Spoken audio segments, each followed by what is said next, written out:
Hey everyone! Seven Lamb Productions produces a lot of podcasts and audio dramas. If you're a fan of our shows and would like to help us out, we're on Patreon. You can visit patreon.com/7lamb. That's the number 7, LAMB. You can donate as little as $1 a month, and it all goes to helping us create more content. Our patrons are a big help and allow us to keep pushing forward. So once again, that's patreon.com/7lamb. The number 7, LAMB. Thanks and enjoy the show.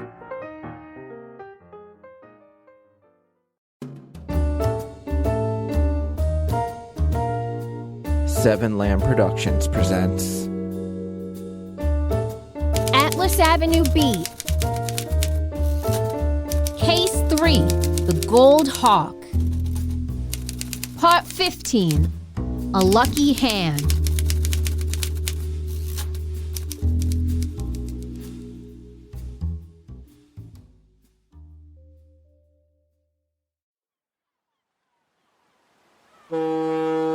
It was almost noon on Saturday, and Jacob and I had arrived at the docks dressed in snazzy suits. The game would be held on a luxury yacht in the middle of Gander Lake. Apparently, since it was so large and there was so much salt dumped into the lake, the Kenneth Heights mayor deemed it eligible for maritime law. So if the boat sailed into the center of the lake, there'd be no restrictions on gambling. Over here, eh? I had to be in character, so it was Roger Thornhill from here on out. Jacob was here to watch over me, since none of the leaders of the organizations would be here. But there was still plenty of secrecy and plenty of guards located around the docks. There she is. The yacht was huge, taking up 3 separate docks. I could see the whale-watching tour boat pushed to the side. McDinton was actually in the boat, swinging his fists and cursing at the yacht. You take up too much room. What about us? I have a goddamn whale tour to get to, ya mangy no-good rich cunts. You here for the game? That's right. Names? Jacob nudged me. Oh, I'm Roger Thornhill, and this is my guard, Tommy. Okay, you're on the list. Go ahead. The ticket booth is right there. Tickets? We have to purchase tickets? You do. Behind the man sat the booth with the clerk from the night me and Lauren went whale watching. What the hell? And why do we need tickets? I don't know. Room and board are gonna be provided. Plus, they're bad guys. They want more money. Oh, do you need 2 tickets for the luxury yacht? Yes, we need some. Why are you selling tickets? Isn't this the booth for the whale watching tour? Oh, yes. McDinton's wiry whale watching tour is later today. But if you want tickets for the high-stakes poker game on the luxury yacht, you can purchase those as well. Oh, okay. She didn't recognize me, which was good. I guess the fake mustache and trapper hat were working. I guess I'll take 2 tickets. Do you want the premiere tickets or the cheap-ass tickets? Really? Again? Again? Just give me whatever tickets get me on the boat. I don't care about the offer. Even the extravagant tickets? That sounds nice. It's a scam. How so? The extravagant tickets cost as much as the premiere tickets, But we also get to be your best friend. Yeah. How did you know? Oh, I don't know. I guessed. That was a good guess. Do you want to play another guessing game? Guess what number I am thinking of. It's a fun game that friends play. No, You don't want to guess? I don't want to play. Do I know you? No, Can I know you? no friendship with a ticket, please. But I'm lonely. I'm fully aware. Okay. I purchased the tickets, which cost $2,000 each. She printed them out and passed them under the plastic partition. If you need a friend, I'll be here all week and more. I'll keep that in mind. Call me. I ignored her as we walked up the rickety ramp to the boat. It was bigger than Peter O'Reilly's yacht, but of course it was. This was probably owned by Le Chef himself. Hello, gentlemen. Tickets? Here. I'll show you to your room. We were led to a large room near the back of the ship. That's known as the stern. We set sail in 30 minutes. The game will begin at noon in the poker room on the 2nd level. Okay, then. Hold on. I watched as Jacob scoured the room for bugs. I walked around the corner when... What the fuck? Looking for bugs? There aren't any. Arthur was sitting in a plush chair dressed as one of the staff members. God damn it, Arthur. Hello there, Big Jimbo. Thought things were gonna change. Yeah? Me too, Arthur. What are you doing here? I was waiting for an invite that never came. What invite? You needed my help. Yes, in getting the captain and police chief on board. On board this yacht? No, on board with our plan, not with the high-stakes poker game itself. Well, the captain has men ready to seize the boat whenever you're ready. No, we have to wait until the game is played. We need Locke to win and gain the Gold Hawk. That's the only way to get our government secrets back. That's the only way? Oh, yes. Have you tried asking them? I'm pretty sure asking them wouldn't work. Maybe if you asked nicely. Arthur, you need to go. No way, Jimbo. We're besties, and I'm here to protect you. Why does everyone want to be my best friend? Don't flatter yourself. Remember, you always need me to help at the end. Is this the end? Feels like it. Where's Paul? I don't know. He's MIA without the A. What? Without the I, too. What are you saying? He's just missing. I hope he's not doing something stupid. Come on, Paul? No way.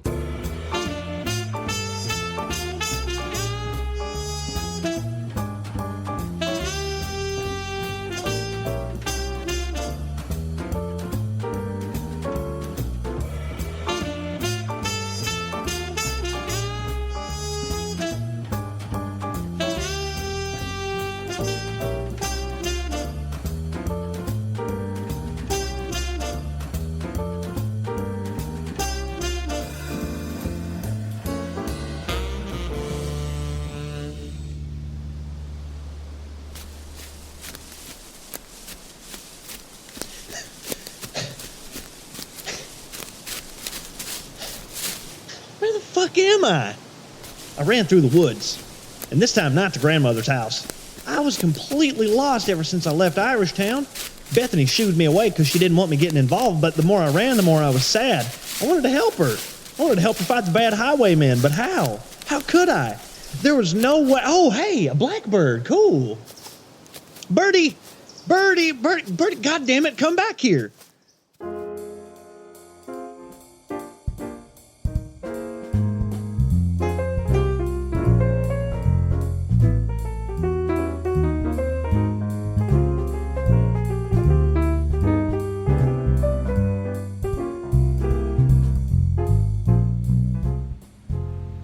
Is there really a whale in here?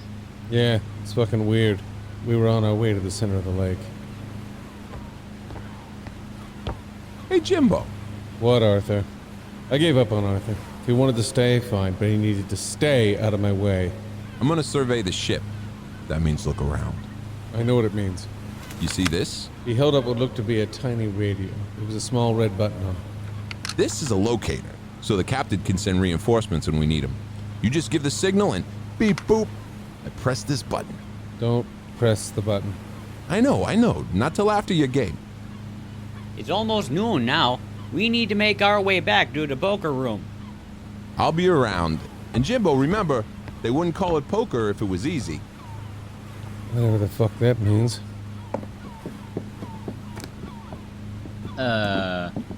He's gonna help us? I have this feeling he's going to accidentally press the button at an inopportune time and fuck us over. Oh. Good. Yep, hope I'm wrong, though. You ready? Let's do this. Don't you mean let's do this, eh? I smirked and followed Jacob inside.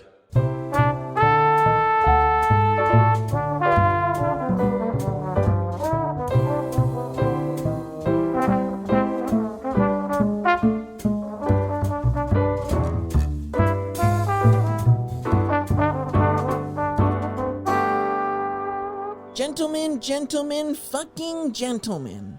Over here, gentlemen. The game is about to begin, but before it does, we need everyone to log into the computer system for the buy-ins. Shit. Oh, relax. I'll handle it. We were in the poker room. A long red room filled with a professional table that was front and center. In the back, an area was roped off with onlookers. There was a curved bar along the back wall that extended all the way to the balcony overlooking the cool, calm water. There had to be about 50 people in the room, although many were guards for the various players. There was still a lot of people for only a six-handed game. Mr. Blandings, we are going alphabetically. You are first.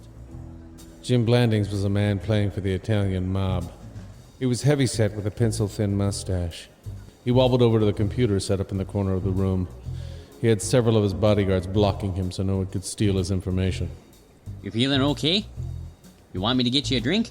Sure, vodka martini, shaken and stirred. Make sure that shit is mixed up. Mr. Brewster, you're next. Mortimer Brewster was part of the Agents, the South American organization. He had dark skin and darker eyes and the darkest suit. He too had several guards. Mr. Burns, you're up. I watched as Walter Burns of Sonola logged onto the computer. Sonola was the European syndicate. I couldn't make out Burns' ethnicity, but it was somewhere between Portuguese and Russian. That covered most of Europe, right? Here you go.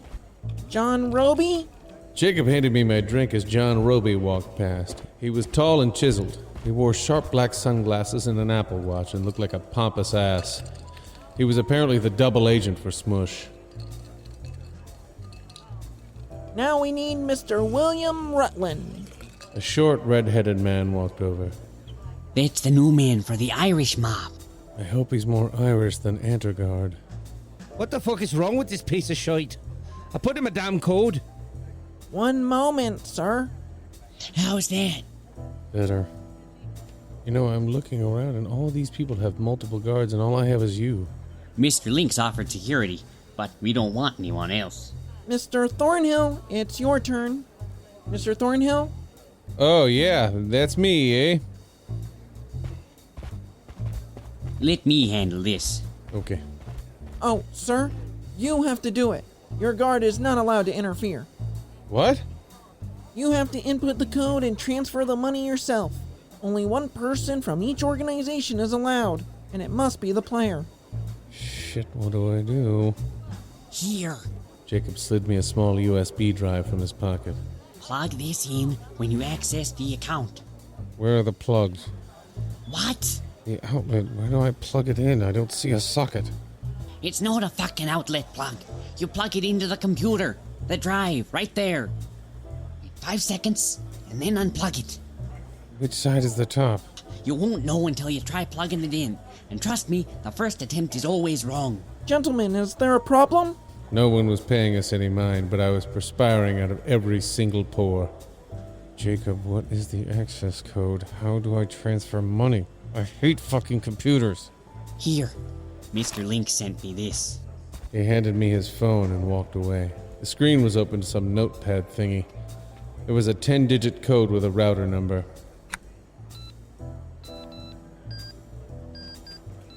I plugged in the USB and entered all the information. I pulled the USB out when I finished and shoved it into my pocket. Good? Good? I didn't know what the fuck I was doing. Well, you had the USB. Did you also submit the buy-in? Yeah, I submitted the buy-in, but I was just hitting random keys over there. I think I ordered like 2 packs of pantyhose off of some site called Wish. And I know I signed up for Squarespace, whatever the hell that is. Oh, it's fine. We are finished with the hard part. But before the dealer takes his seat, Mr. Leshef will make an appearance. At the far end of the room, a chef appeared wearing a striped tailored suit with a white rose over the breast pocket. A boutonniere, if you will. He smiled warmly as he lifted up the Gold Hawk statue. Hello, gentlemen. As you can see, this here is the Gold Hawk statue. The statue houses the CIA's best-kept records and secrets. By the notch below here, you can see she has not been tampered with. Even SMUSH has not had access to the secrets. Because obviously, no one would be willing to put up so much money on something that may have been tampered with. Each of you has been selected as a representative for your respected organizations.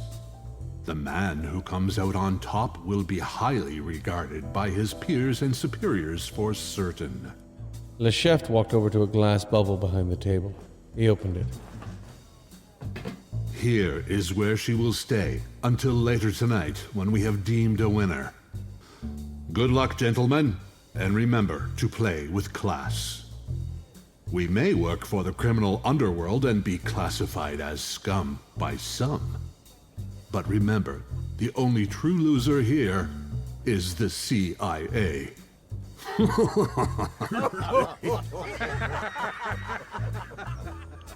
Oi, fuck 'em! Cunts! May they rot in hell. Those fucks will lose everything. Pieces of shit! Say something mean.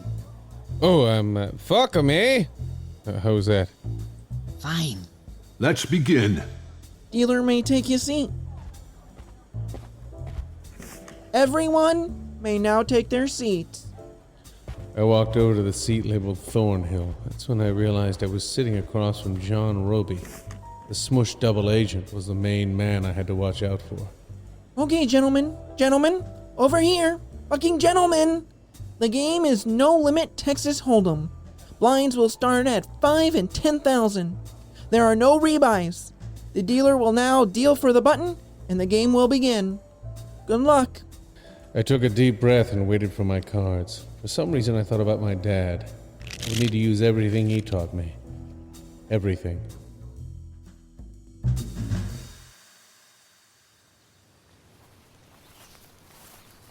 Papa? Jim, come over here, son. Onto the porch. Ma told me you want to talk to me? That's right, kid. I want you to play poker with me. You need the practice if you're going to be the best one day. But, Papa, I was going to go down to the field with Jason, Carl, and Silly Tony. Some street boys challenged us to a game of stickball. Kid, screw stickball. You need to practice your poker playing. Don't you want to be like your dear old dad? Yes, Papa, but Ma said I could go if I was home in time for supper. Listen, poker takes time, kid. You have to put in the work. You have to know when to hold 'em, know when to fold 'em. Know when to walk away? No, there is no walking away from poker. And before you ask, there's no running either. You have to sit there and endure. You have to wait it out. You have to wait for your spot. My spot, Papa? That's right. And listen, kid, if you get real good, I'll take you on my trip down south. You and I could clean up. Clean up? Money, boy, we can make buttloads. You said butt. Oh, shut up, kid. Now sit down and take out your change. But, Papa, what about Jason, Carl, and Silly Tony? Screw Mason, Jarls, and Silly Putty. You can go to the field later. You need to play cards. Now here. The game's Texas Hold'em, no limit. But I've only made so much money from selling papers, Papa. Well, then you best win, huh? Ante up, kid, ante up. Your first to act. It's on you, kid. It's on you. Sir, it's on you. Oh, my bad. I mean, sorry. The daydream faded and now I was looking at a Queen 5 offsuit. Time to endure. Fold. I pushed the cards forward. Come on, Locke, get your head in the game. Go. Son of a bitch. Ha! Nice try. Can't bluff the best. What do you mean the best? Gentlemen? We can hear you. You don't have to say gentlemen 3 fucking times to summon our attention. My apologies. That was the last hand of the level, and you all now have a 10-minute break. I got up from the table and made my way to the bar where Jacob was sitting. He had a drink waiting for me. We'd been playing for 2 hours and I needed to stretch. You lost a couple hands, eh? Nothing big, and it allowed me some information. Like? Like Burns. He has a tell. He gets agitated quickly, but when he has a good hand, he's quiet. Simple. What about Brewster? Brewster's cocky, and he bluffs a lot. He have a tail? Yeah, he does. He bleeds from his fucking eyes. What? Both of them. Streams of blood. It's fucking gross, and a hell of a tell. What about Rutland? Remember how I mentioned his thick accent? Well, when he bluffs, his accent goes away entirely. Is that right? Yeah, he starts speaking Mandarin, or what he thinks is Mandarin. That's a hell of a tell. What about Blandings? Notice how he's always making pasta. He's made it a few times while playing. He makes pasta every time he has a good hand. How have you not taken their money yet? They all have extreme tells by the looks of it. Bleeding from the eyes, Mandarin, making pasta? Except Roby. The SMUSH double agent. Can't read him. Makes him dangerous. He's also killed like 200 people in his lifetime. That makes him dangerous too. Gentlemen! Gentlemen! Gentlemen! Stop saying gentlemen! The game is about to resume. Alright, well, it's gonna hit the washroom real quick. I gulped the rest of my drink. Then back to the grind.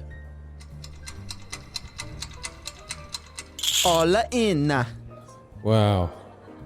It was now 6 hours into the game and we'd had our first all-in. Blandings threw all his chips into the center. Burns folded, I folded, but Roby, he thought about it. I tried to read him. Did he have a good hand? A bad hand? Did this asshole ever show any emotion at all? I call. John Roby called and threw one single chip into the center of the table, like a cocky little asshole. Showdown. Blandings flipped over an ace-jack, giving him three-of-a-kind aces. Mr. Jim Blandings has three-of-a-kind aces with a king-jack. Roby flipped his cards slowly, first showing one king, and another. That son of a bitch. What a slow roll. Mr. Roby shows full house, kings full of aces. Mr. Blandings is out. What is this? You a slower roller me. Gentlemen, please. Gentlemen? Stop! If you say gentlemen one more fucking time... Things were starting to get heated. That's it. No more pasta for anyone. No more. And you will all wake up with the horse heads in your beds. His accent reminded me of those fucking teenagers who served me and Angela bugs. Those jerks. Good riddance. He stormed out, taking all of his cooked pasta with him. We were now down to 5. Okay, that will do it for this blind level.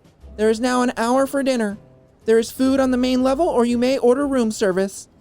We will reconvene at precisely 7:20. Well? Let's go back to the room. Don't say that out loud. It makes us look like a couple. Sorry.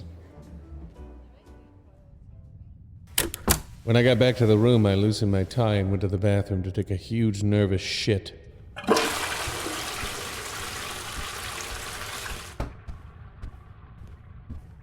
You feeling okay? I'm short-stacked, but I can make it up. There are no rebuys. Yeah, I'm aware, thank you. Hey, I talked to Dick.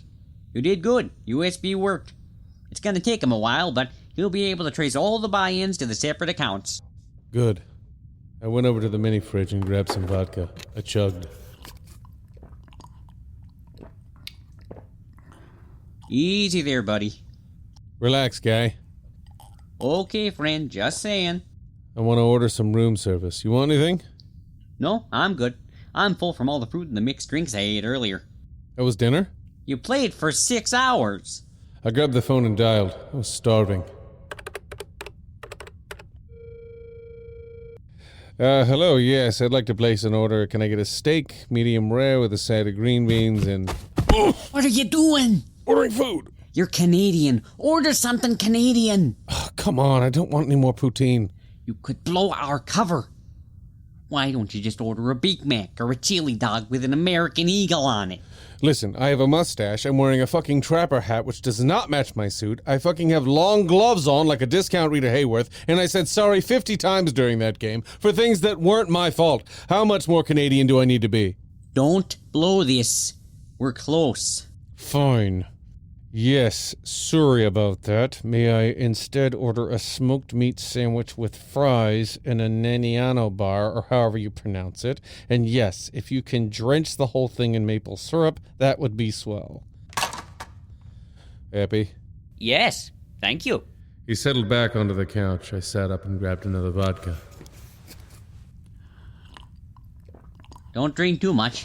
You need to remain sober. I'll bounce back. It's not only the game I'm worried about. Did you see Blandings? He didn't take to losing too well. What's your point? He's, as you poker players would say, on tilt. These aren't good guys. And once they get knocked out, they're stuck on this boat until the game is over. You think they may try something? I think you need to win this game, and we need to get off this boat as soon as possible.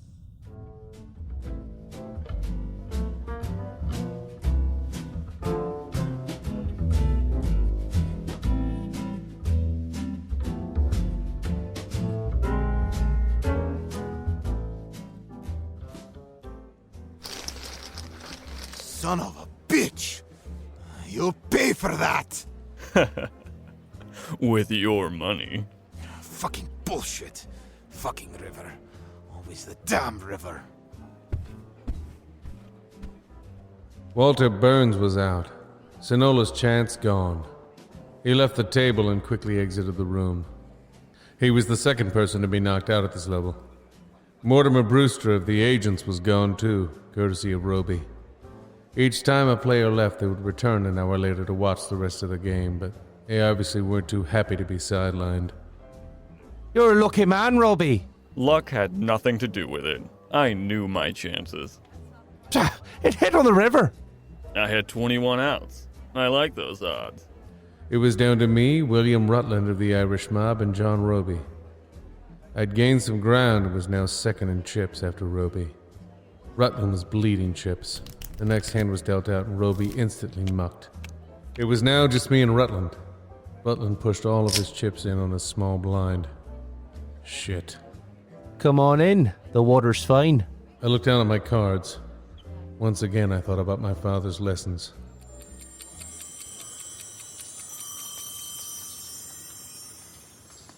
Hey, kid, pay attention to what I'm saying. But, Papa, I had 2 bad cards. It doesn't matter, kid. What do I keep saying? When it's tournament play, you have to adjust. You're down to 3. One of them's bleeding chips, the other folds. You're big blind and you have plenty to spare. You open your range, kid. You open it up. But, Papa, I only had a queen and an 8. So you play it. What's the worst that could happen? You have to call. Dad's advice rang true here. It was now on me and my big blind was already out there. I took another look at my cards. A queen and an 8. I call. Showdown. I showed my queen 8 offsuit. He showed an ace 10 suited. He was ahead. Figures. The dealer threw out the flop. Jack 10 4. Shit. He led with a pair of 10s now. Turn was a 5. Brick. And then river. Queen. Fucking cunt! Rutland stormed from the table. You had to call there. Oh, I know.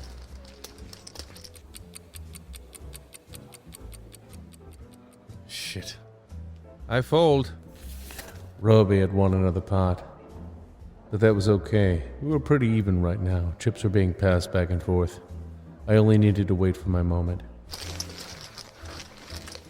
Gentlemen, fucking gentlemen! Enough! Sorry, but it's break time. 10 minutes. I made my way to the bar and was surprised to see Arthur serving Jacob a drink. What the hell is this? Would you like a drink, sir? It was urgent, he said. What is? I fucked up. Let me guess, you pressed the button. It was an accident. What? So the police are on their way? Most likely, but I haven't had a chance to call in. Why not?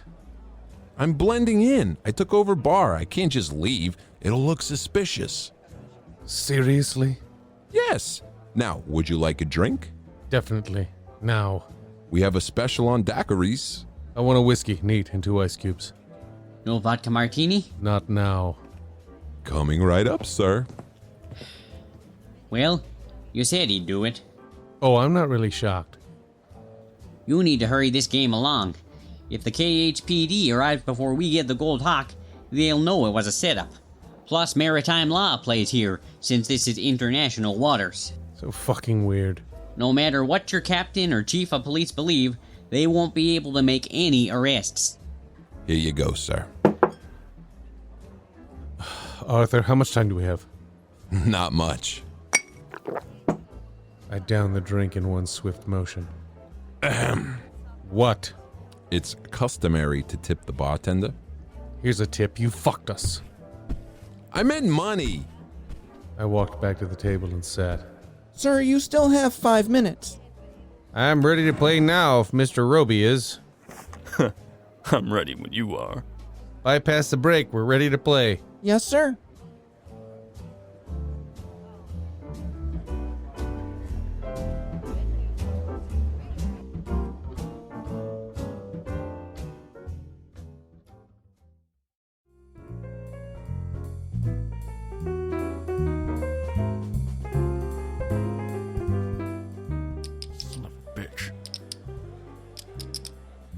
Thought I had a pair? But he didn't answer. He counted a stack and passed it over. I was now chip leader. It was just past midnight. We were still heads up, but I'd played it slow. The whole time I folded against him, waiting for my moment. I'd quite the chip lead, but with the blind levels raising quickly, I had to act. 2 million. Fold. 3.5 million. Fold. 6 mil. Fold. I knew the only way to beat him was to wait for my spot. I had to admit he was a better player, and the more I folded, the more chips he stacked. I was still chip leader, but he was closing in. Then he did it. All in. He smirked. Oh shit.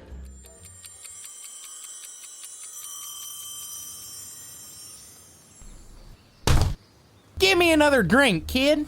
Yes, Papa. I made the whiskey neat like you like, but with 2 little ice cubes. Good, now come over here. We got to learn while Ma's at the store. Bring your monies. But Papa, I don't have any more money. You won it all last weekend. Yeah, that's right, I did. Fucking owned you. You know what I bought with all the winnings? 2 Kit Kats and a 6-pack. And you know why I won all your monies? I haven't the faintest. I followed all your rules and advice. Except one thing. What's that? You gotta be lucky, kid. Poker isn't all skill. You gotta have luck on your side. How do I get luck? You don't get it, it happens upon you. You have to wait it out. Wait it out? What did I just say? Yes, fold, fold, and fold until the right cards come to you. But it's not always pocket aces. You can't always wait around for that. Listen to your gut. You know what my favorite hand is? Gee willikers, I don't know, Pa. A 7 and 6 of hearts. But why, Papa? Because that's the year you were born, you fruitcake, 1976. Exactly 200 years after America declared independence. So that's pretty cool. I play it every time. It's my lucky hand. Sir, action's on you. Roby is all in. Sorry. I peeked at my cards. 7 and 6 of hearts. It was never my lucky hand. I never had a lucky hand. But you know what? I call. This one's for you, Papa. Showdown. I took a deep breath as Roby showed Ace King of Spades. Shit. I flipped over 7 and 6 of hearts. Ha! Lucky hand. We'll see. Slowly, the dealer put out the flop. Ace was in the window. Then King, Jack. Mr. Roby has 2 pair. Everyone crowded around the railing, including Jacob. He looked nervous, and the dealer put out the turn. A 7. Oh, Mr. Thornhill now has a pair of 7s, but Roby still leads with 2 pair. My throat was dry. Please, Pa. Please. The river came. A 7. No! Mr. Thornhill wins with 3-of-a-kind 7s. Jackpot. The game was over. I won. Roby rushed out of the room, angrily stomping his feet like a bratty kid. I walked down and shook hands with Jacob. That was the second best call I've ever seen. What was the first? When Ellen DeGeneres phoned my wife to give her 2 free tickets to a 12 Days of Christmas screening. Oh, so you meant out of all calls? Yeah, but that was the best poker one. Thanks. Moments later, Le Chef appeared and didn't seem happy. Well, Mr. Thornhill, it appears you are the winner. It does appear that way. Then this is yours. Le Chef held up the gold hawk, admiring its beauty. But I knew he really admired what was inside. The CIA has foiled us over and over again. I hope you see to it that they are brought crumbling down. Yeah, sure. Can I have it now? If I were you, I wouldn't leave your room till we reached the docks. Is that a threat? A mere intimidation. That's a synonym for a threat. I've never read a thesaurus. I don't think anyone reads a thesaurus. I don't know. I've started reading the dictionary. Is that right? Yes. I made it all the way to chapter. Oh, okay. Funny. Wasn't meant to be, and I'm not the one you should worry about. He thrust the gold hawk into my arms and walked off. When I spun around, I saw Blandings, Brewster, and the rest staring me down. Maybe we should, go back to the room, eh? I think that's a good idea.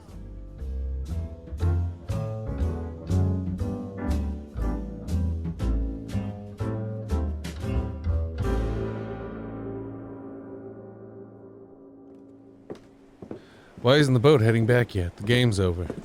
I don't like it. Let's get back to the room and I'll contact Dick. You will contact no one. Jim Blandings walked out from around the corner with 3 guards. They each had guns pointed at us. Fucking eh? I was entrusted to bring the Gold Hawk and all its secrets back to my employer. I plan on doing just that. I won fair and square, so take off, eh? If only that mattered to us. The CIA has screwed the mob more than once. It is now a payback time. Hand it over. Oi, not so fast, you ripe cunts. That's coming back with me. Logan Antergard died for this shite. The Irish won't stand for it.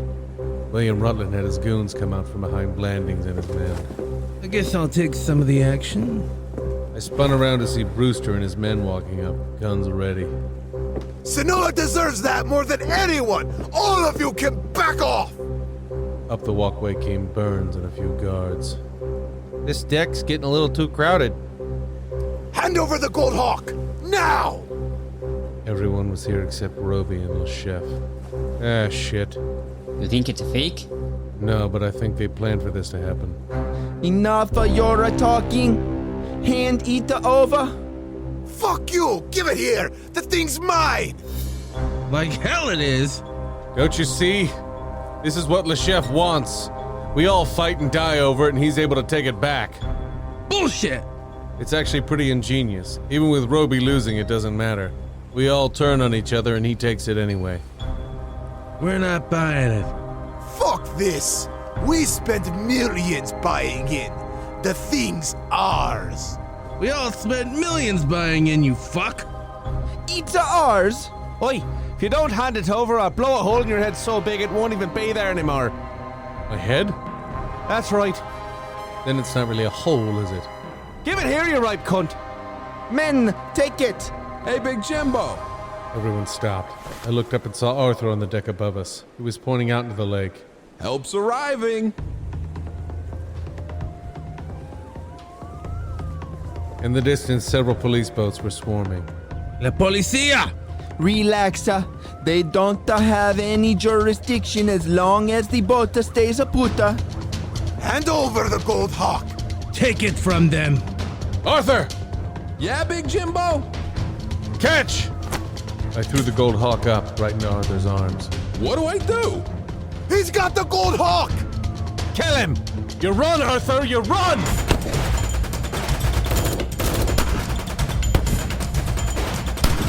Everyone turned on each other, firing wildly. As Arthur ran, I pushed Jacob to the railing. He climbed up. Jump!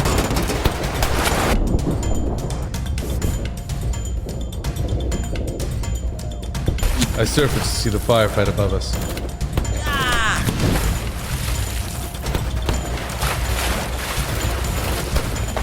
Dead bodies fell around us. What do we do? Down! The water was icy, but my adrenaline kept me going. We swam just under the surface, hidden from view.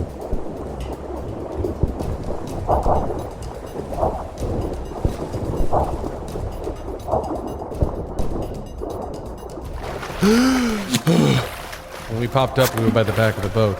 Again, that's known as the stern. A ladder sat, glistening in the moonlight, as the firefight raged above. Hurry, eh? We climbed onto the back of the boat. So, this didn't go quite as planned. Is it really a surprise?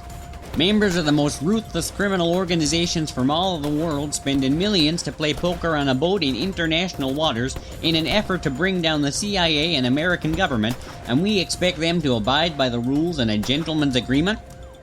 Well, when you put it like that... Listen, I'll get the boat moving. You find Arthur. Okay. Really wishing I had Dick's supply of weapons right now. He does have a lot. Trust me, I know, but this will have to do. Get that gold hawk back, eh? I nodded and we split up. I ran inside to find a firefight between Brewster and Rutland's men. I had to get through and upstairs. Fucking A! Ah! Oh! Fuck it. I ducked and slid through the barrage of bullets. The yacht staff was taking cover behind fake plants and overturned tables. As I entered the main aisle, I saw Blandings at the far end. You, Thornhill! You screwed the assa! He fired and ducked behind a small end table. I want the hawker! Sorry, not sorry! I waited for my opportunity and spun out from behind the table. I took aim. He had his pot of pasta out, blocking my shots. Son of a bitch! Yeah!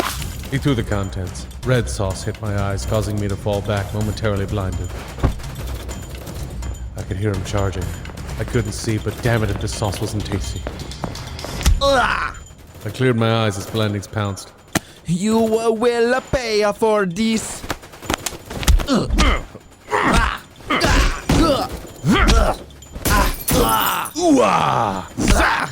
I reached for my gun, but he kicked it away. I instead reached for the pot and swung it, slamming down on his head. Mamma mia! I kicked, knocking him over the banister and into the main room. I grabbed my gun and ran out onto the deck. Shit! Thornhill! It's me, Brewster! I see that. I took cover behind a post. No, I decided this isn't worth it. Let's work together. We can both come out ahead. I'm putting my gun down now. I peeked out from behind the post. Brewster had his hands up. I don't have my gun. Is that so? I want to work together. See? No gun. You're bluffing. How? You're bleeding from your fucking eyes, man. It's gross. Ah, shit. You need to see someone about that. You look like Sir Maren Trent the moment Arya crossed him off her list. I don't get the reference, but fuck you. He yanked out a gun from his waistband, but like Han in the original, I shot first. He fell over the side, which left the deck wide open. I could hear more gunfire ahead. Could it be Arthur? I turned the corner and there he was, back against the wall. Several of Rutland's men had him pinned. Oh, you cocksucker!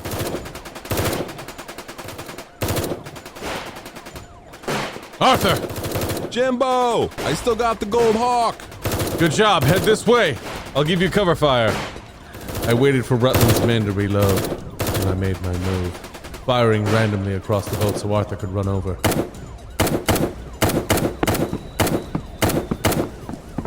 Thanks, Big Jimbo. I held him off for as long as I could, but it's a lot harder when you don't have a big supply of weapons from the CIA. I agree. That's when I noticed we were moving. Oh, shit. What? The boat. We're leaving international waters. We sure are.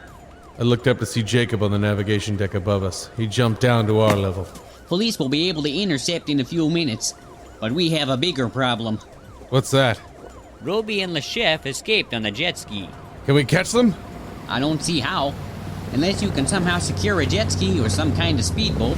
I have a speedboat. All three of us spun around to see a boat pulling up beside the yacht. What the hell? Joey? Joey Everknuckle. And Edith? Hey, Mr. J, you're alive! I told you. How? The boat rocked from within. Bad guys, Jimbo. We need to get off the yacht. You can climb aboard our boat, but I'm the captain. No, I'm the captain now. Okay, but I'm second captain. That's not a thing, Joey. I don't know who these two people are, but we need to go. All three of us jumped onto the boat just as Rutland's men came barreling through, firing wildly in the air. Move aside, Joey. I'm fucking driving. That's fair. I drove here. You can drive back. Not back. After that jet ski. Mr. J? Punch it! There he is. We're gaining on him. Oh, we're gaining. This isn't my first fucking rodeo. Her first rodeo was in Kentucky for her cousin's birthday. Isn't that right, Sweet Tush? Ugh, stop it, Joey. How'd you guys know I would be there on a yacht in international lake waters? I told you, Mr. Locke, I'm a good PI. I found Edith's lunch and Simon standing by Edith's desk. Those are drastically different. I helped, Joey. That's true. I'll give credit where credit's due. He's firing at us, Mr. J. Are you gonna fucking fire back or sit there and chat more? I reloaded and then aimed as the boat lurched forward. Edith zigged and even zagged behind the jet ski. Honey, in the immortal words of both Salt and Peppa, push it! I'm going as fast as I can! How fast is that? We were closing in on the jet ski. Both the chef and Roby were firing at us. Edith steered the boat towards them. If she could get beside them, it would all be over. Let me steer, honey cakes. Joey, get out of here! Honey bunches. Joey! Keep her steady! I'm trying to, but Edith's always been a bit wobbly. I'm talking about the boat! Guys! Oh! Yeah, you dumbass! Maybe I should drive. Fuck off, doll fucker! Hey, she has a name. Guys! Move, Joey! Joey Everknuckle!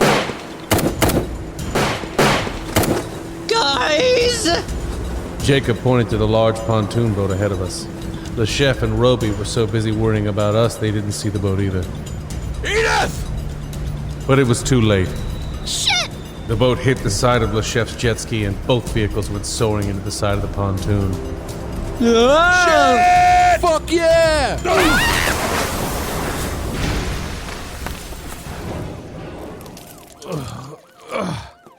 My head was throbbing. Joey, Edith, and Arthur were buried under debris. Our boat was lodged in the middle of the deck. The ceiling of the pontoon boat cracked, but I saw Roby stumble his way upstairs to the second deck. Everyone okay? I'm fucking awful. I think I hurt my upper dorsimus. Get off me, man! Arthur, the Gold Hawk. It's right here. Don't let it out of your sight. Jacob? Ooh. I'm fine. Roby headed upstairs. I know. I'll head up the back way. Is there a back way? There's always a back way. Be careful. I jumped off the speedboat and slid down a broken wood plank and hobbled over the jet ski. What the fuck did you guys do? You can't park your goddamn boat in my goddamn boat, you ruffians! My whole tour is destroyed! Move! You should walk the plank for this mess. She's sinking a slow death. You should be ashamed. Get out of my way, McDinton, and shut up! I'll teach you some manners coming at me with those... I grabbed a salt shaker off the ground and shoved it into McDinton's mouth as I passed him. Of course, we landed on his stupid whale-watching boat. Luckily, there were no passengers. I slowly ascended the stairs, careful for what may be waiting for me. When I reached the top, I saw no one. Rows of chairs, but where was Roby? Where was Le Chef? Give it up. It's over. Only for you. I spun around and was met with the butt end of a fire extinguisher. Ugh. I could feel the knot on my head already forming, but I had to get up. I forced myself to my feet. Through my blurry vision, I could just make out the chef swimming for the docks, and they weren't far away. Jacob! Jacob! The chef is getting away! He's not the only one. Roby appeared at the back of the boat, one hand on Jacob's neck, and the other holding a gun to Jacob's head. Sorry, Locke. Sorry. Locke? Who the fuck is Locke? That would be me. You're not part of the Mantis Mugs, are you? It was all a sham. Nope. I pulled off my wet gloves, my fake mustache, and my trapper hat. All attire I was surprised didn't fall off at any point in the last hour. A ringer. You're one to talk. Betraying Ice Age for SMUSH? SMUSH pays better. Doesn't matter at this point. SMUSH still got their money, and I'm about to get all their secrets. Roby motioned behind me. Arthur and Edith were standing by the stairs. Mr. J, What are you guys doing? we wanted to make sure you were okay. You always get shot at the end. It's true. What end? The end of a case, Mr. J. Get back downstairs, you guys. No, I want that gold hawk. I deserve it. That's mine. I want it fair and square. Bullshit. Playing a fucking 7-6? Are you kidding me? Oh, okay, so is this all for SMUSH, or are you just on tilt because of the game? Who calls all in with a 7-6 heads up? Really? Dad's lucky hand. That wasn't my dad's lucky hand. No, my dad. Oh. How would I know what your dad fucking plays? Because, Locke, we're brothers. Bomb, bomb, bomb. Wait a second. No, we're not. Nah, we're not. But you almost fell for it. Almost. I want that gold hawk. Fine. No! Arthur, what are you doing? I'm gonna give it to him. Don't do it, you idiot. He's gonna shoot you. It doesn't matter. We can't let SMUSH win. It's not worth it. Yes, give it here. Arthur, stop! Here. Yes! Now it's like I won the poker game. You didn't win. You got beat by a 7-6. Never forget that. Roby snatched the gold hawk out of Arthur's hands. Thank you. Roby kept his gun pointed at the back of Jacob's head as he carefully opened the gold hawk one-handed. You can't defeat SMUSH. Les Chef will be so proud. Roby put the gold hawk under his arm and reached inside. You can take that 7-6 and shove it. Roby retracted his hand. A mousetrap had snapped onto 3 of his fingers. Ha! I did that! Remember the mousetrap, Big Jimbo? Came into play. Holy shit. Jacob spun around and wrestled Roby to the ground, kicking his gun away. Oh, God! Jacob pinned him to the deck. Good job, buddy. And you called me an idiot. That thing's been in my pocket since that house. 2 weeks ago? Locked and loaded. Always made sure to keep it facing away from my dick, obviously. Where are the secrets? Arthur held up a folded manila envelope. What about Le Chef? I'll get him. How, Mr. J? He's almost to the docks. You'll never catch him in time. You're not a very good swimmer. I won't be swimming. Luckily, the jet ski still worked. I saw Le Chef swimming. He was almost to the docks. I had to cut him off. I hung a Larry. No, I hanged a Larry. I turned left, cutting diagonal for the long dock jutting out into the lake. I saw Le Chef climb onto the end of it, drenched and breathing heavily. He got up and started running. I led him perfectly and cut right through the dock, splitting it from the rest of the marina. I spun around to see Le Chef stumble and fall. I jumped onto the broken dock as it floated slowly into the lake. You can't just let me go, can ya? Sorry, not sorry. You're not even part of the Mantis Mugs. You're American, aren't ya? I eat burgers and hot dogs. I love TV and guns on TV, and my favorite bird is the bald eagle. Does that answer your question? Sure, but a simple yes would have also sufficed. It's over, Le Chef. SMUSH is done. I know you. You're that private investigator who's supposed to be dead. You were helping the CIA. Locke, right? Helping? Don't you mean helped? What's so funny? You may have gotten the Gold Hawk back, but SMUSH still got their money. The money's been tracked. Is that so? Come on, you don't truly believe this is the end of SMUSH, do you? You see, SMUSH is always one step ahead.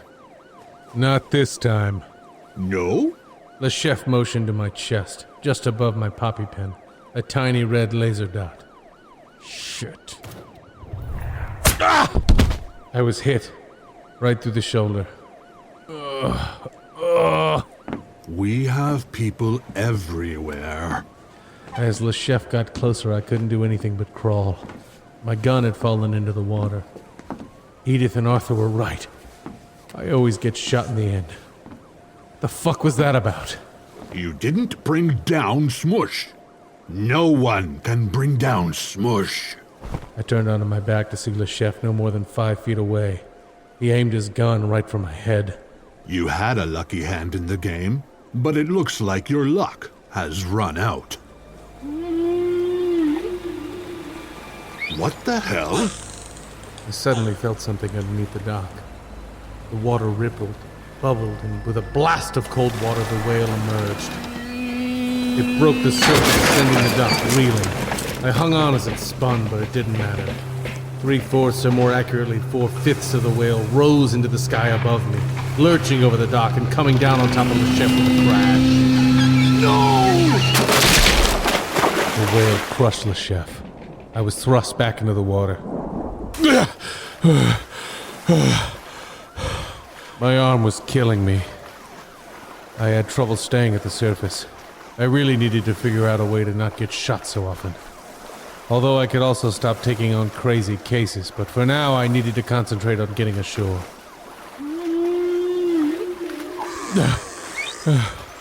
Shit.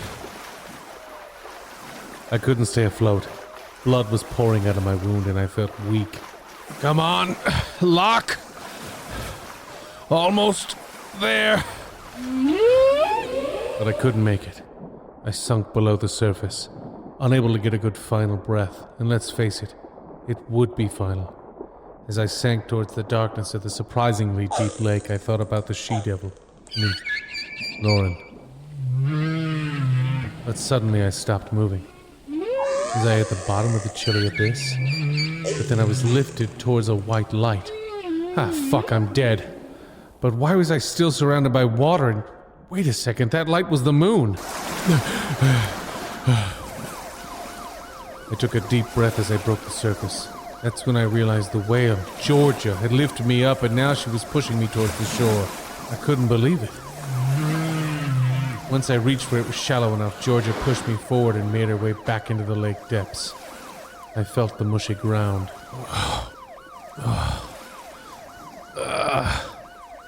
James! Lauren ran up and put her arms around me. Are you okay? I've been shot. Told you! Arthur, Joey, and Edith were standing at the water's edge. Yeah, Mr. J, you should be used to it by now. Well, I'm not. Well, at least you're not dead. I'll keep that in mind when I'm at the hospital later. Maybe you'll lose the arm and you can get a monkey one. Monkeys have strong arms, although not as strong as apes. He's not getting a fucking monkey arm. No, definitely go for an ape arm. Lauren led me out of the water and over to some cop cars. Jacob and Captain Hiltz walked up. Well, well, well. Look what the little kitty cat dragged in. Actually, it was a whale. You need to get to a hospital. Where's the chef? Sleeping with the fishes. Huh. Looks like he got you good. Jacob motioned to my arm. This wasn't the chef. No? Then who? Where's Dick, Lauren? Back at the motel, still working on the account info? Sure he is. What are you saying, James?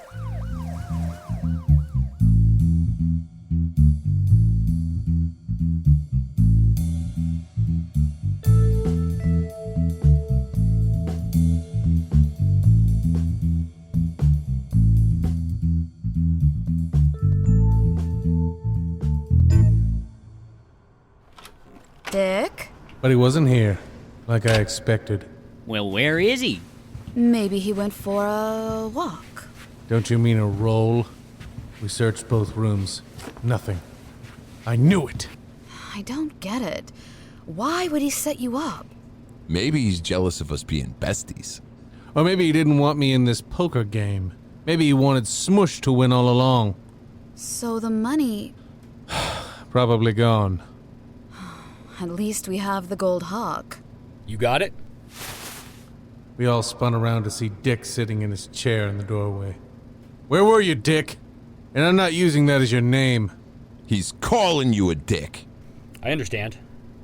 But what for? For this! I held up my wrapped arm. You were shot?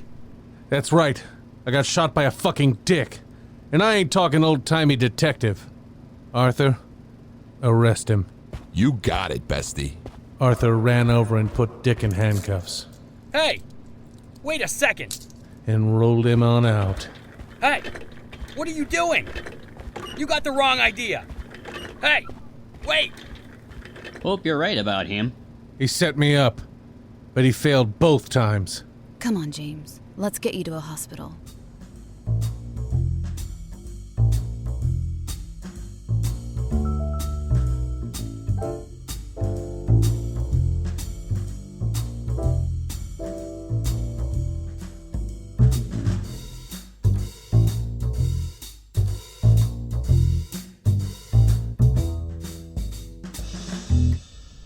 Once again, I was back in a hospital. They were able to remove the bullet with relative ease and no monkey arm. Well, Mr. Locke, how are we feeling? Good, Doctor. Give me the news. I got a bad case of loving you. Happy? I am now. What's my chart look like? Looks like a regular chart. It's like on paper and shit. Totally normal. I mean, how do I look? I don't really swing that way. But, you look alright. No! Sorry. You, look cool, dude. Is that better? I mean my arm. How does my arm look? Oh. You really should be more specific, man. I can't read minds. My friend Chow can, but not me. Chow? Anyway, you look fine. No issues. You will need to rest, though. And try not to use that arm too much. Okay, man? Also, there's some people here to see you. But you can't have too many guests, so I'm making them perform a rock, paper, scissors tournament in the lobby. The 2 winners of the 5-game tourney can come in. Do you make up rules on the spot? Yes, I do. A couple minutes after Doctor left, Lauren and Captain Hiltz entered.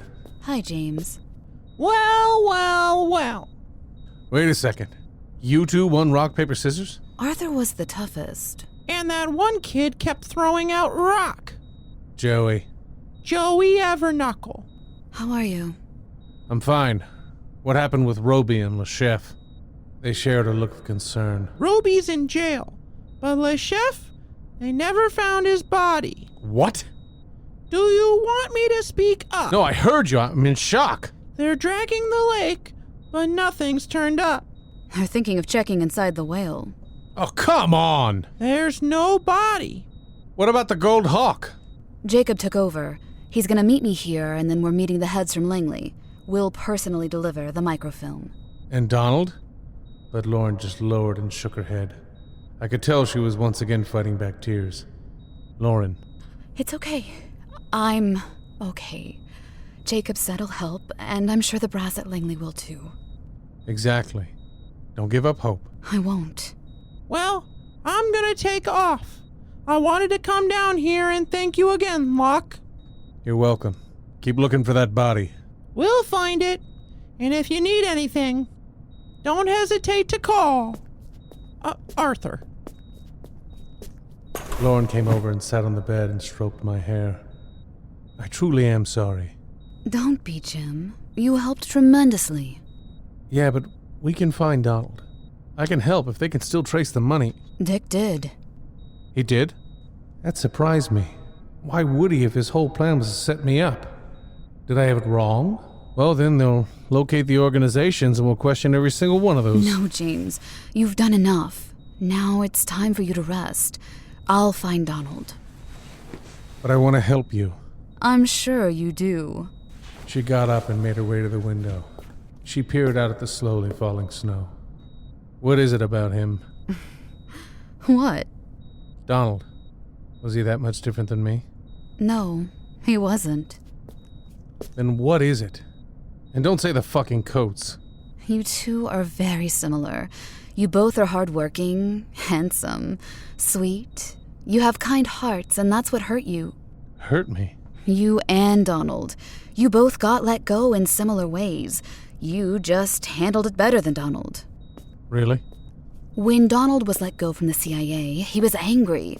Sure, he had his businesses he could pursue, but he loved his work at the CIA.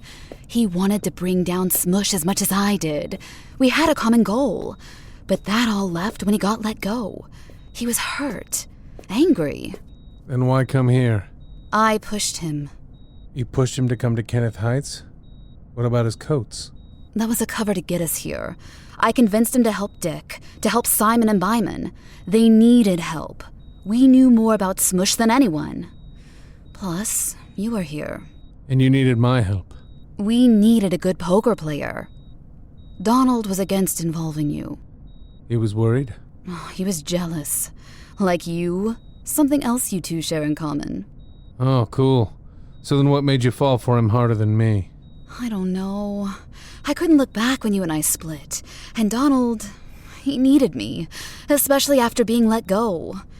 In all honesty, you were stronger in that aspect. You moved on quickly. Donald needed me, and I realized I needed him. So it was the job? Are you that shocked? Donald and I had more in common with the CIA, but you're always buried in your work as well. Glad we could all converge. She pulled her phone from her pocket and checked it. This was the third time she'd done that. You keep checking your phone. Got somewhere to be? I'm waiting for a call. There he is. Jacob! Jacob came in with a briefcase in one hand and the gold hawk in the other. Would have been here earlier, but I had to play rock, paper, scissors against a bunch of people in the lobby. Feeling better? I am. Glad to hear it. This is for you. Jacob put the gold hawk by my bed. You don't need it? It's all yours. The secrets are now safe in here, along with all the data Dick was able to pull from the drive. So he actually pulled data? He pushed some, too. I don't know if he really set you up, Locke. I went through his computers and found no foul play. Well, if James believes it to be true, it must be. For some reason, the way she said that didn't sit well with me. Thanks, Lauren. Jacob, have you talked to the heads? Earlier this morning. They should call one of us soon. Okay. Can I see it? Jacob unlocked and opened the briefcase a crack. Lauren nodded. He quickly locked it back up. Have you heard anything about Donald? No, but we'll discuss it when they get here. Jacob set the briefcase in a chair and came over to me. You need anything, pal? I'm fine, buddy. You sure, friend? I am, Guy. But what do you think happened to Le Chef? I mean, a whale fucking landed on him. I'm sure they'll find the body. Give it time. Hello? Yes. Okay.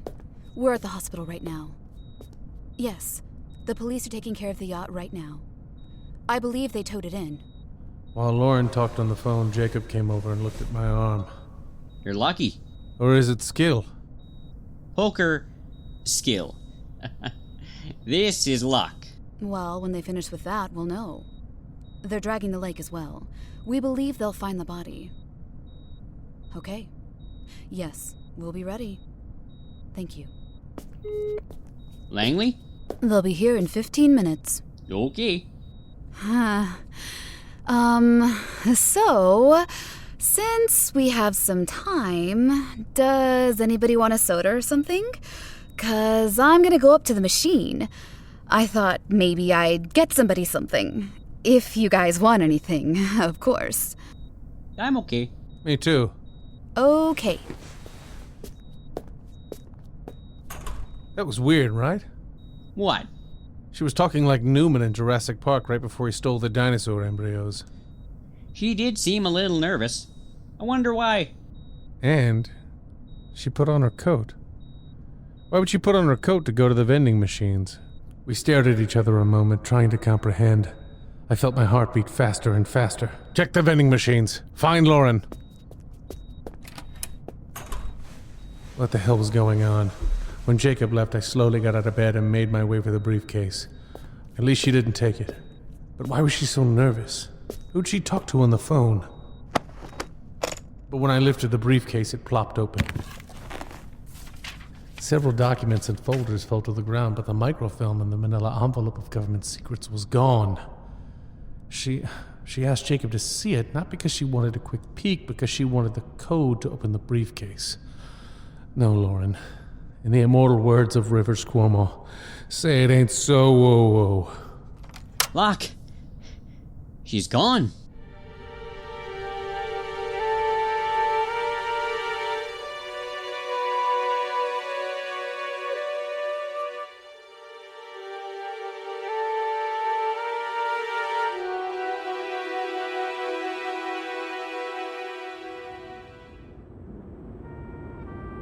There's the Binoy Hotel. Park somewhere. Are you sure she's gonna be here? No, but it's our best chance. This way. Should I try to cut her off at the pass? No, there is no pass. As we ran down the narrow alley, I saw a body lying in the snow by the dumpsters. The snow was spattered red. Oh, God.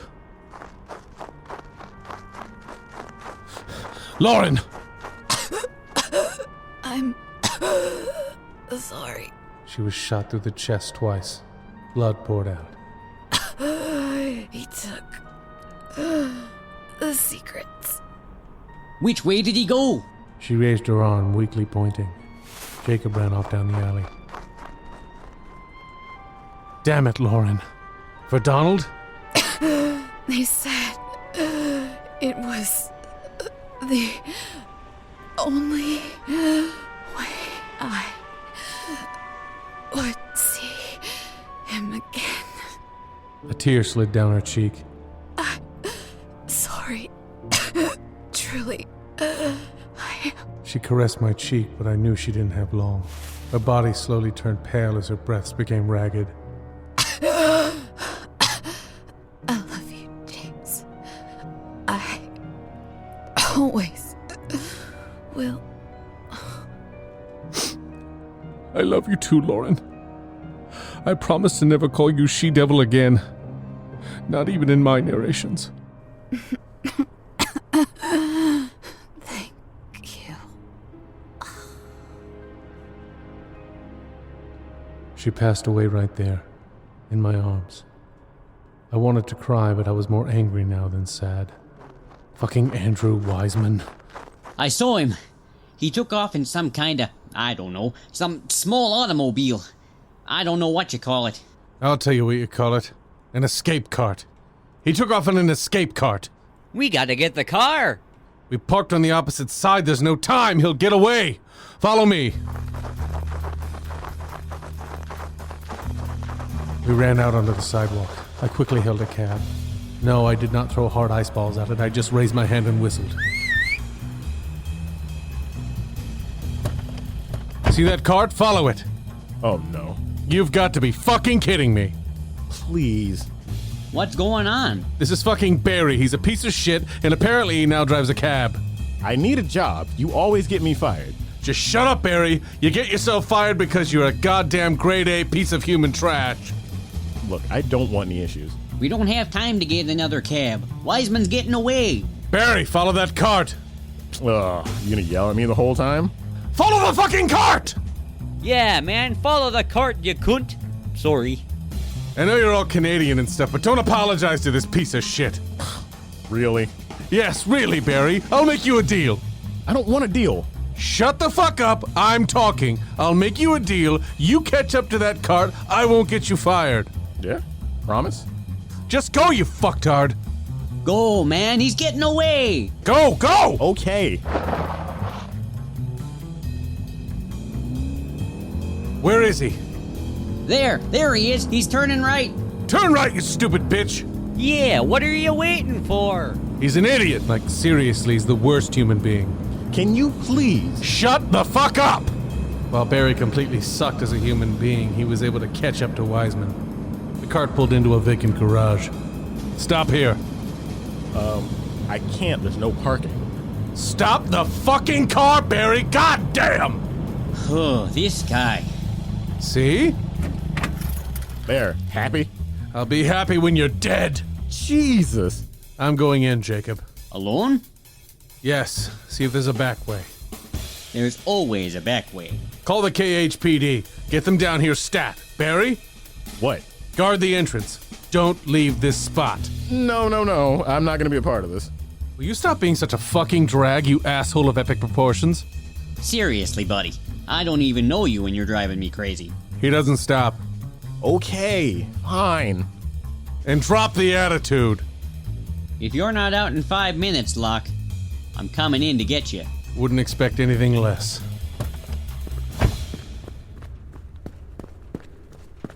I ran up the entrance ramp. It looked like it had been taped off, but somebody cut the tape. The garage was old and not far from the docks. Hadn't been used in some time. Crumbled concrete lay on the corners. I made my way to the stairwell and climbed up, checking each level as I passed. No cart, but when I reached the top level, there it was, parked in the corner. 2 men by it in black trench coats. One with a finely made fedora, the other in a wheelchair. Was that Dick?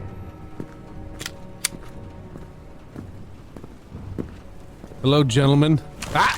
Hands up. Very good, Mr. Locke. You found me. Le Chef. Expecting someone else? Le Chef was in the wheelchair holding the manila envelope. Andrew Wiseman, the motherfucker himself, stood beside him. I was expecting Dick. I bet you were, you little pervert. But Dick Matheson, I am not. But I appreciate you helping me dispose of that nuisance. How are you here? Turns out your whale friend isn't much of a killer. It was a killer whale, though. It didn't kill me. Some minor injuries I'll bounce back from. So then Wiseman here was your accomplice. You're the one I have to thank for my arm? Wasn't me. You see, Locke, SMUSH has friends everywhere.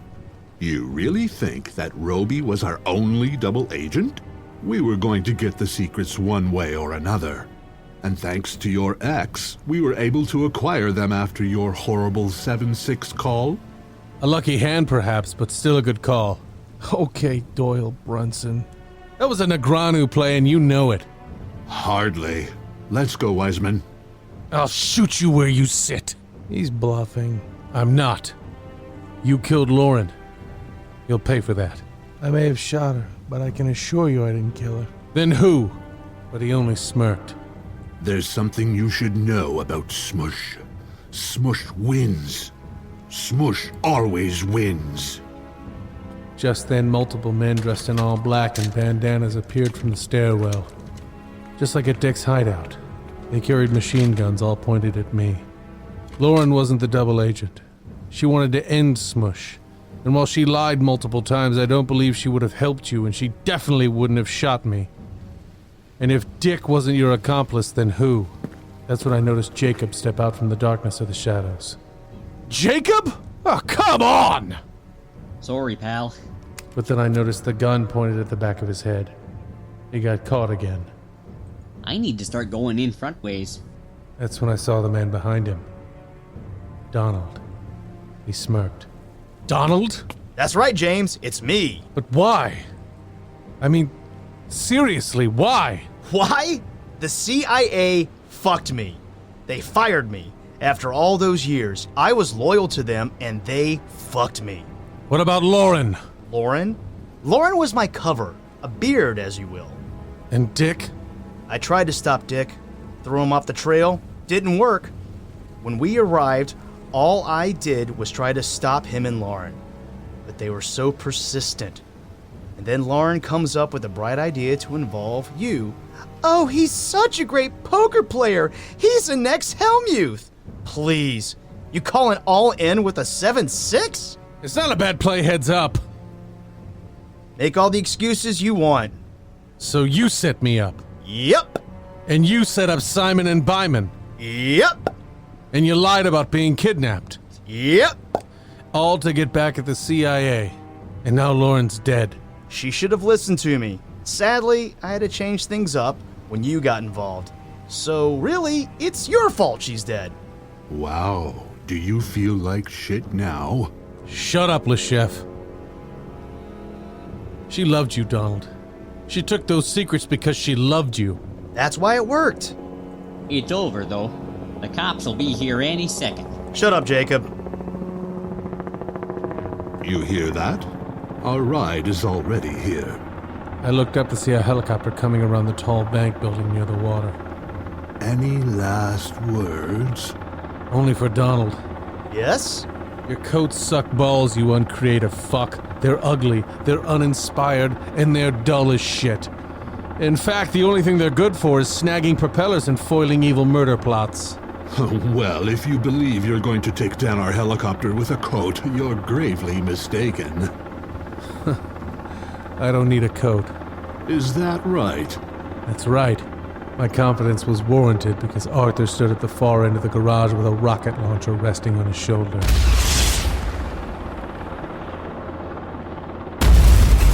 What the? No! The helicopter exploded into a huge fireball. Suddenly, laser sights appeared on all of LeChef's men and LeChef himself. Several red dots danced around his chest and forehead. Drop your weapons! Police swarmed the garage. Captain Hiltz and Arthur walked through the line of men. That Dick dude has a bigger supply than we thought, Big Jimbo. Le Chef, if you would like a shootout, we can have a shootout. But after the last one, you lost a lot of men. I have more men this time, and I can't see any way you'd come out ahead. The chef grimaced, and he lowered his weapon. Slowly, all of his men, along with Donald, lowered their weapons. Good move, Le Chef. Good move.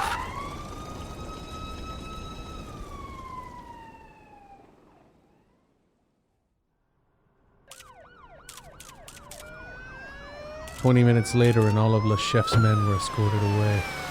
I gave a sarcastic wave to Donald as he was ushered inside a police car. I can't believe Donald was a part of this. Lauren died for nothing. But she doesn't know that, and that's for the best.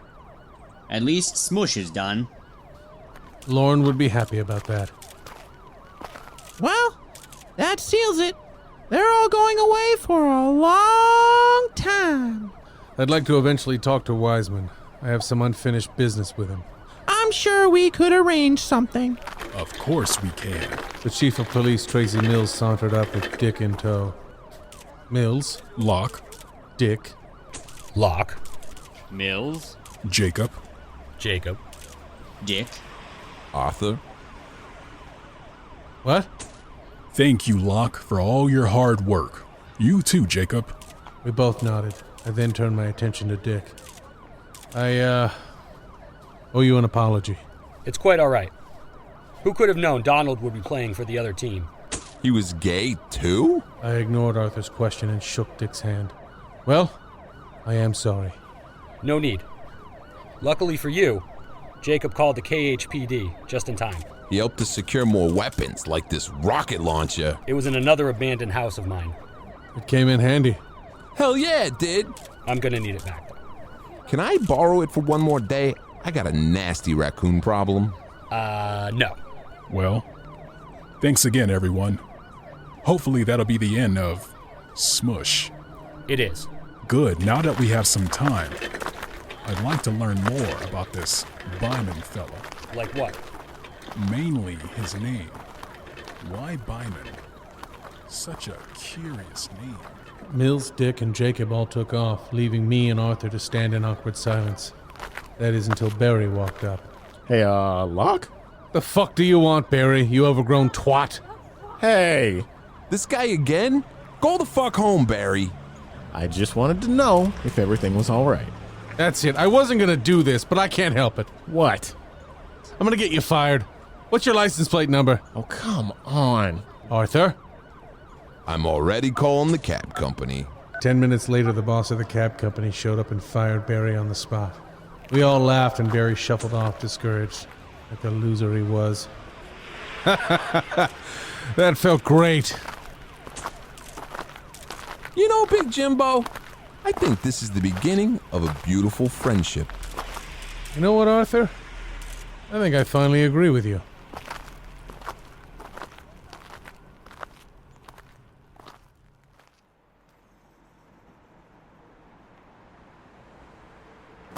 Two days later, I showed up at the Kenneth Heights Museum of Art, Wonder, Mystery, and Zaniness with the Gold Hawk in hand. Mr. Locke, oh my gosh, it is you! Hello, Mr. Curator. Here it is. Your Gold Hawk. You found it! It wasn't easy. I know! I watched it all on the news. Crazy stuff. But this is for sure the artifact? Check for yourself. Engravings on the bottom, but it has been carved out. It was housing government secrets. So I heard. I never knew. Who donated the hawk, may I ask? You may. Some guy named Theodore McGuffin. That seems apt. Said he was actually from Bora Bora. Well, enjoy it. And I have something for you. He handed me an envelope of cash and then had Gloria roll over the vase. A porcelain vase with flower prints. Your vase, good sir. I looked at it getting heated, but not because of my anger for Lauren, but instead for Donald. Aren't you happy, Mr. Locke? I am. Thank you.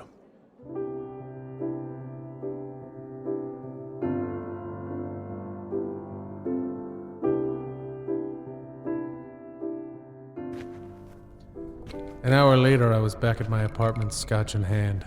Neat with 2 little ice cubes, just like dear old Dad.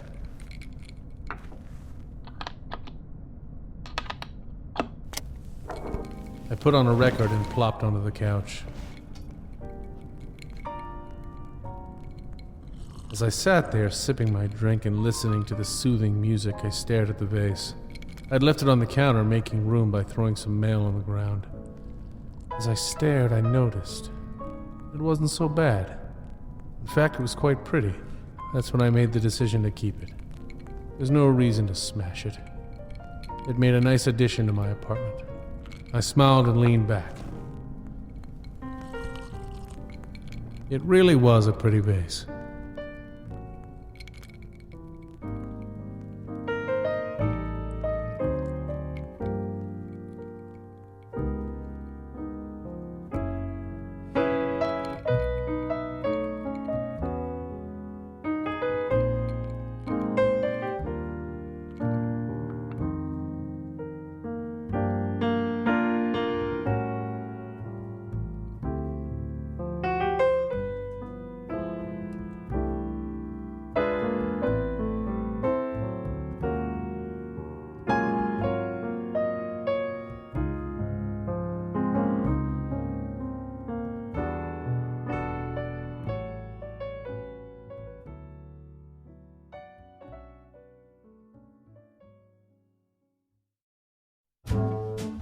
Atlas Avenue Beat.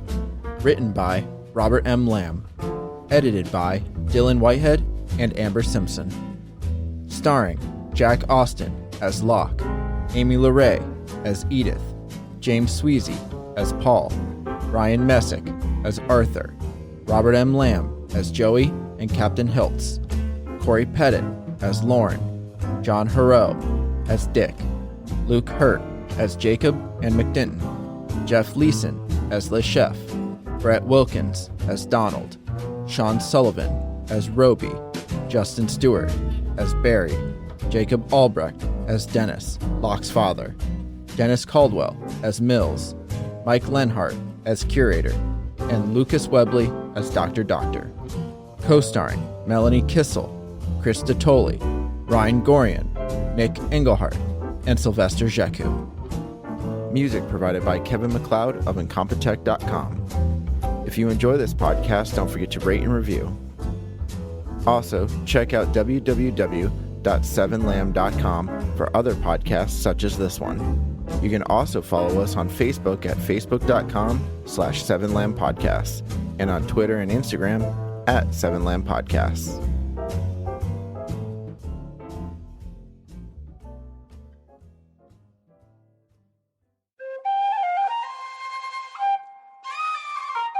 This has been a 7 Lamb production.